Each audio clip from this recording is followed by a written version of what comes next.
Hoje iremos apresentar sobre o tema Banco de Dados NoSQL. O grupo é composto por eu, Henrique Martins, Gustavo Justo, João Victor da Silva e Letícia Silveiro.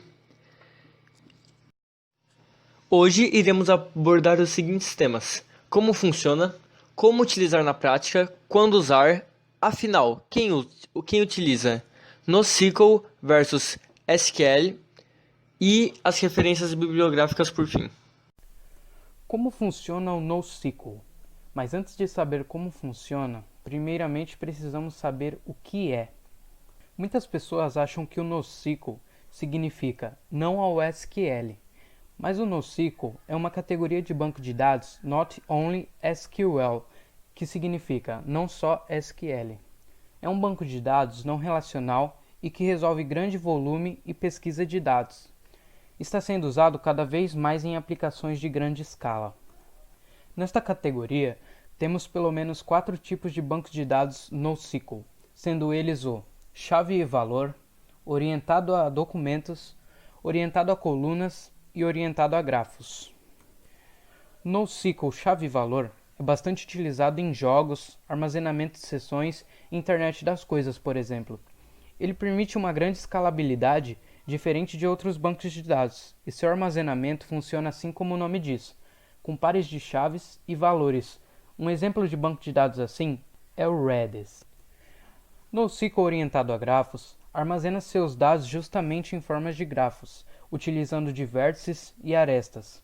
Lembrando o conceito da linguagem de consulta criada pelo Facebook, o GraphQL. É usado em aplicações que necessitam que os dados estejam fortemente conectados, como em redes sociais e criação de gráficos de conhecimento. NoSQL orientado a colunas é otimizado para a recuperação rápida de colunas de dados. A sua forma de armazenamento, ao invés de ser em linhas, se passa a ser armazenado em colunas separadas.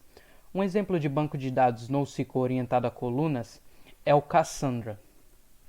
E também o NoSQL orientado a documentos. O seu armazenamento é em documentos, como JSON, por exemplo. Ele é conhecido como modelos de dados semi-estruturados. Um bom exemplo de banco de dados que usa esse conceito é um dos mais conhecidos nesse mundo do NoSQL, o MongoDB. Fala galera, aqui quem está apresentando é o Henrique. Hoje eu vou ensinar como usar o banco de dados NoSQL na prática. Aqui a gente vai estar utilizando o banco de dados MongoDB, que é um banco de dados orientado a documentos.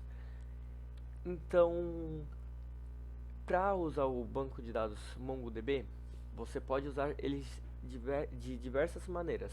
Porém, eu resolvi utilizar ele usando a linguagem JavaScript, que seria a linguagem que eu tenho mais conhecimento atualmente, e também porque ela é uma linguagem muito fácil. Eu acho que caso alguém queira recriar esse exemplo só para poder aprender ou algo do tipo, não ia passar problema nenhum, porque ela é bem simples. Então, tudo bem. Eu configurei o projeto aqui já, mas eu não vou dar muita atenção a isso, porque seria mais configurando o localhost para ele escutar na porta 3333, essas coisas que não tem muita importância agora. Eu vou dar o foco mesmo para como você conseguir montar os seus esquemas do banco de dados. Então, beleza. Eu criei aqui uma pastinha database, lembrando que tipo esse código vai estar todo no meu GitHub, caso alguém queira, eu passo. Eu criei aqui uma pastinha database e um index.js nele. Essa pastinha, vamos lá, a gente baixou a biblioteca Mongoose no projeto, porque pelo fato da gente estar utilizando o Node.js, a gente precisa de uma biblioteca para fazer essa ponte entre o Node, que seria o JavaScript, e o MongoDB. Então o Mongoose serve para isso. Então a gente só está importando o Mongoose e aqui a gente está conectando o Mongoose. Essa URL aqui seria meio que a URL do nosso banco de dados. Aí aqui são umas configurações meio que padrões que a gente faz. Aqui a gente está configurando a cadeia de promises do Mongoose. E aqui exportando o Mongoose para que a gente possa usar o Mongoose, que no caso, para que a gente possa usar esse arquivo aqui em outros arquivos. Essa configuração no caso, né? Beleza, vamos lá. Aqui eu criei uma pastinha chamada Models. Esse Models vai ser vai conter os arquivos de configurações dos nossos esquemas. Então vamos lá. Aqui a gente está importando aquele Mongoose que a gente configurou aqui. A gente está importando. E agora agora é bem simples.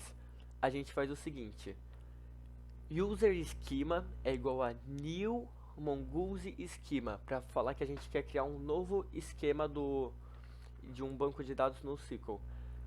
E aqui a gente só informa os campos e os tipos deles.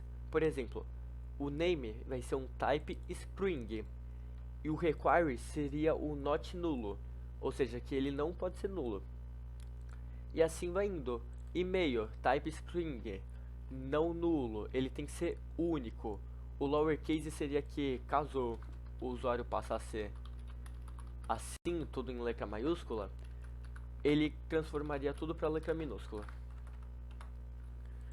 Password. Esse password, se vocês forem perceber, aqui tem um select false, que é para sempre que a gente for dar um select em algum usuário desse esquema, ele não enviar a senha pra gente. Aqui tem umas outras coisinhas que não são necessariamente importantes agora, que são mais de resetar retoken, resetar a senha, essas coisas. Created at, que seria o horário que o nosso usuário foi criado, que a gente informa que o type dele é date e o default dele, que seria o padrão, seria a data de agora.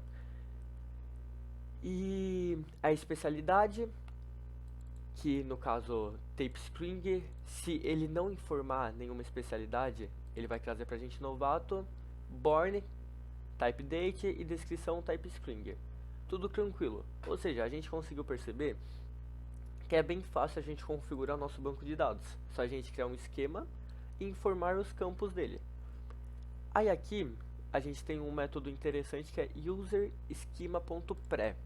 Esse ponto pré significa o que o sistema tem que fazer antes de salvar o usuário em nosso banco de dados. E no caso, aqui eu só estou passando uma funçãozinha para ele poder encriptografar a senha do usuário. Aí logo depois que executar essa função, ele vai conseguir salvar o nosso usuário no banco de dados. Então vamos verificar como funciona isso. Aqui a gente tem o nosso Insomnia, que seria meio que para acessar as rotas da aplicação. Então tudo bem, eu vou colocar aqui um nome Rodolfo Araújo, e-mail vai ser rodolfo@gmail, senha pode ser, especialidade professor mais lindo da ETEC. Descrição vou deixar essa mesmo, que é só pra ter uma ali. E o nascimento vou deixar esse também. Se a gente enviar a requisição agora, ele já vai me retornar todos esses dados. Ignorem esse token, que é uma outra coisa também que eu fiz.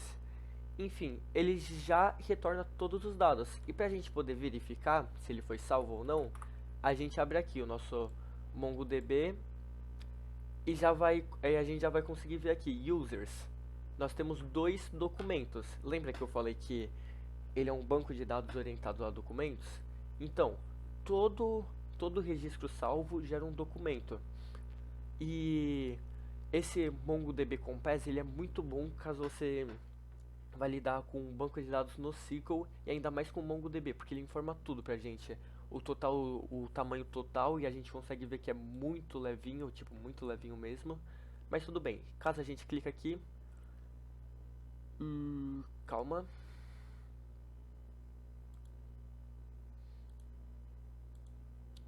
Clicar de novo. Foi. Caso a gente clique aqui, a gente já vai conseguir ver aqui, ó. Name, Rodolfo Araújo. O e-mail, tudo, a nossa senha criptografada. e a gente já consegue ver tudo bonitinho. Isso aqui foi um outro modelo que eu fiz só de teste. Então é isso, a gente consegue ver que o MongoDB é muito fácil de ser usado. E aqui nesse vídeo também, pelo fato da gente ter pouco tempo de apresentação, eu tentei focar mais no MongoDB. Eu não apresentei muito o resto do projeto, mas quem mexe com JavaScript vai conseguir tirar de letra. O meu foco mesmo aqui foi mostrar como que é simples fazer um esquema do MongoDB, no caso de um banco de dados NoSQL, e poder configurar ele.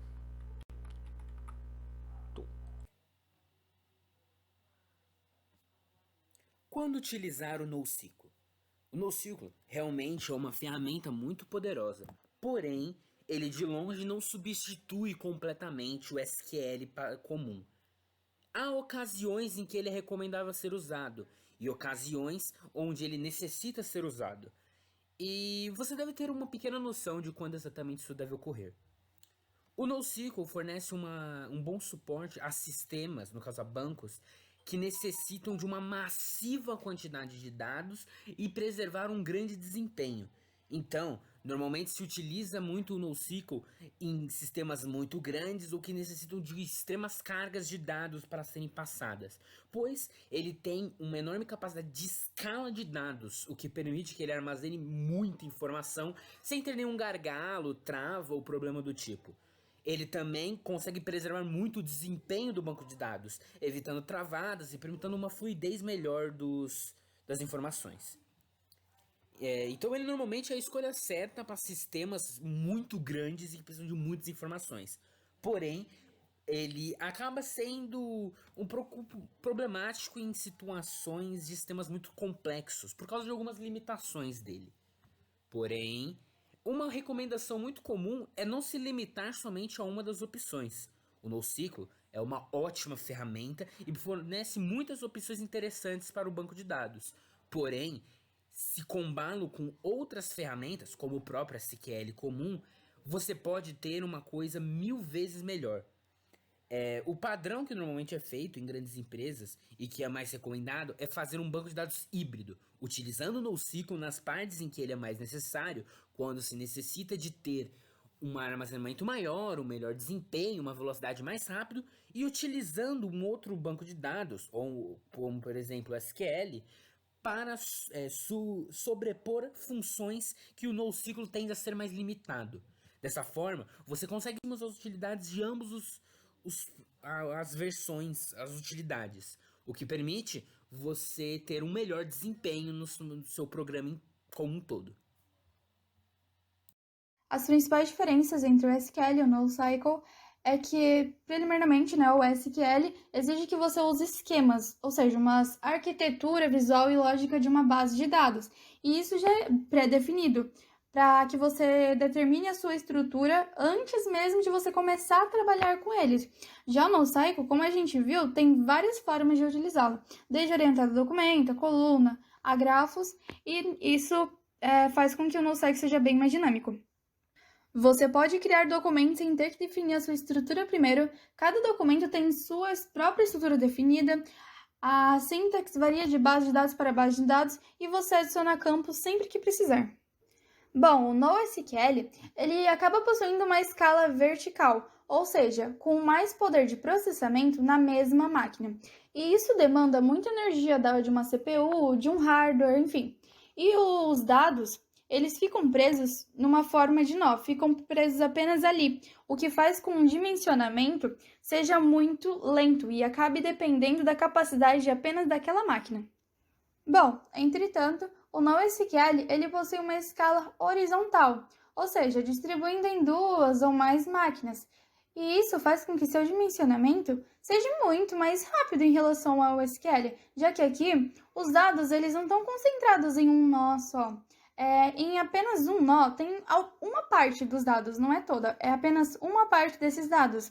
E isso faz com que fique muito mais rápido de dimensionar e o NoSQL ele tem uma baixa latência, ou seja, é uma diferença mínima entre o que é transmitido para o para o que está acontecendo ao vivo. Bom, o SQL, né, ele acaba sendo mais famoso porque ele foi desenvolvido nos anos de 1970 ali, e o seu foco era a redução de dados duplicados, ou seja, né, a normalização ali, não ter dados duplicados, e essa relação da estruturação em tabelas. Já o NoSQL, ele foi desenvolvido nos anos 2000, e o foco dele era a escalabilidade, ou seja, aquele processamento rápido e a mudança rápida de desenvolvimento. Então, você pode muito bem mudar de desenvolvimento. Já no SQL, isso não é permitido, porque tem um esquema já pré-definido. Alguns exemplos do NoSQL, por exemplo, do documento tem o MongoDB, no SQL é o MySQL, o PostgreSQL, o Microsoft SQL Server. No NoSQL tem do chave-valor Star Redis, o Cassandra e por aí vai. Bom, resumindo então, o conceito do modelo relacional se baseia no fato de que todos os dados eles sejam guardados em tabelas. Já o modelo não relacional não se aplica ao conceito desse esquema, né? É uma chave de valor que é utilizada para recuperar valores, um conjunto de documentos ou colunas. E por isso que a sua escalabilidade é bem maior. Algumas empresas optam por utilizar o NoSQL como sua base de dados, e uma delas é o Facebook. A sua necessidade vem desde o desenvolvimento de vários tipos de funcionalidades que ela exerce, mas o seu principal objetivo era permitir que a leitura e a gravação de dados fosse feita de forma assíncrona no próprio disco rígido. Foi preciso ligar vários seguidores que estavam desatualizados, atualizações e instalações no servidor, e isso não iria poder ocorrer de forma lenta. Outra empresa é a Google, que vem crescendo a cada dia, e por conta dessa inovação, ela prefere não utilizar um banco de dados relacional para garantir uma performance melhor. O quesito principal é a manipulação dos seus dados, porque eles podem acarretar em mudanças no seu formato, o que não poderia ser feito no banco de dados relacional. Outra que é válido mencionar é a Globo. O seu website oficial mostra notícias sobre qualquer tipo de assunto, né? E o gerenciamento dessa empresa optou pelo NoSQL por conta do MongoDB, já que trata de um banco de dados que é mais adequado a documentos, aliado ao Redis, que é o chave-valor, e o Virtuoso, um banco semântico. O principal objetivo em utilizar o NoSQL é a utilização desses três tipos no requisito que a Globo necessitava, e isso só seria possível com um banco de dados não relacional.